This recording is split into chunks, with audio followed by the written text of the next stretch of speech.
bank runs are essentially confidence things, because all banks run only on confidence, because if all or most depositors come to get their money back, no bank in the world can pay it back.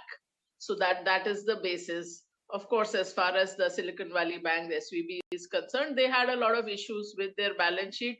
And this time, the banking crisis didn't really start with credit. I mean, normally we think that banking crisis means that the banks had made bad loans. But in this particular case, it was not that. It was that the interest rates went up very rapidly. And in fact, SVB had not made loans or credit to that extent. They had invested too much and invested in long dated securities which were not so liquid, and that created the problem. Of course, that was backstopped by the regulators by saying that deposits not just up to $250,000, but the entire amount will be insured. Credit Suisse, of course, I mean, a little flippantly, I had tweeted a couple of days ago that you can't have a financial crisis where Credit Suisse is not part of it. So they have been involved in a whole lot of scandals over time, from laundering money to breaking sanctions, and they are there almost every time. But then they are a systemically important bank, and again, the Swiss regulators have said that they will provide all the liquidity that is required. So as of now, the issue has been contained. But, of course, in financial markets, you don't know whether there are some cockroaches or skeletons hiding elsewhere. So let us wait and watch on that. As far as India is concerned, there is little direct impact, because even, in fact, something as big as the financial crisis of 2008-9 had limited direct impact on India, other than the fact that the world growth slowed, and that was a different thing altogether. But there was no contagion as such, and that was a much more widespread problem. So, I mean, Indian markets directly, I don't see a big issue.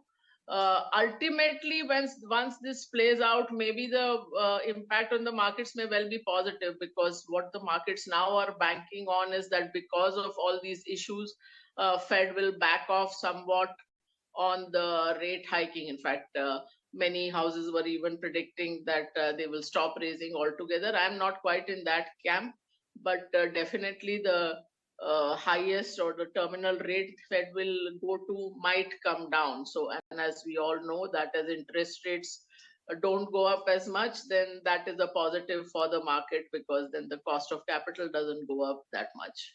Which set of stocks or which themes will emerge as clear winners? Because every time a shakeout happens, it leads to a new leadership.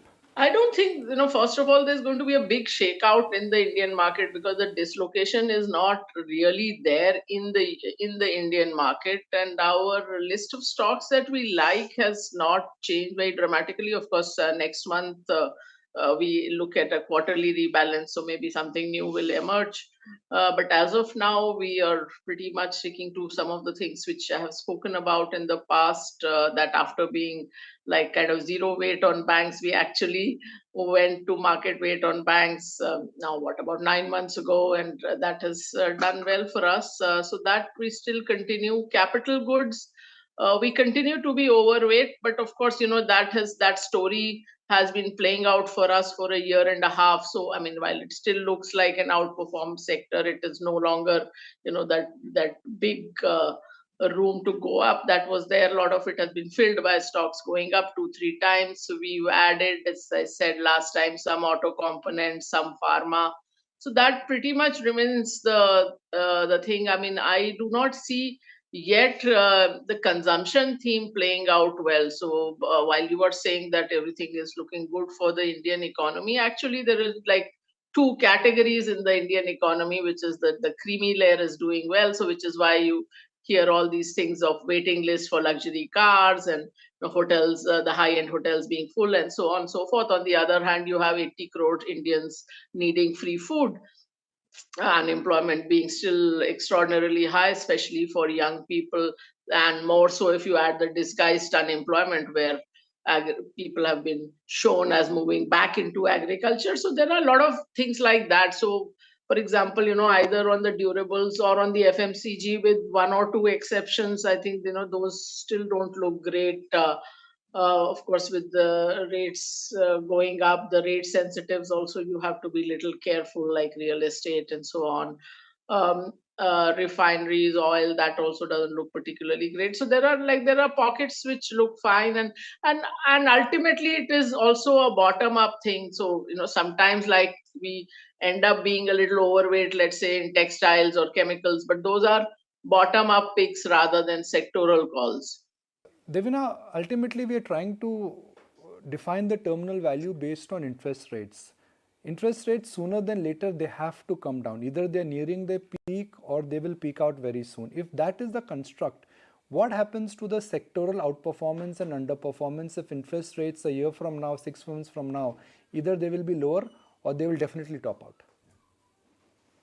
No, they're not. I mean, I don't think in India you have seen the end of the rate tightening, and you should not, because inflation still remains very high, especially if you look at core inflation. So, a couple of months of that moderation in inflation you saw was almost all led by food and things like vegetables. So that has nothing really to do with the interest rate policy. So I think that way RBI has a hard problem, because the inflation has not come down and growth is a serious concern in India.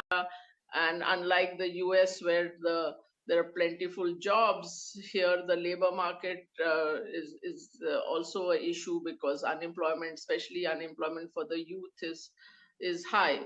And I was just smiling at your terminal value calculations, because I am really not a big fan of. I mean, I have done a lot of DCF analysis. I have gone into a lot of nuances of DCF, but if you really look at it, all cash flow projections assume for every company. I mean, barring a company which is currently making a loss, they all assume that it will continue to make profits and that profit will increase every year. But actually, very few companies, you'd be surprised at how few that number is.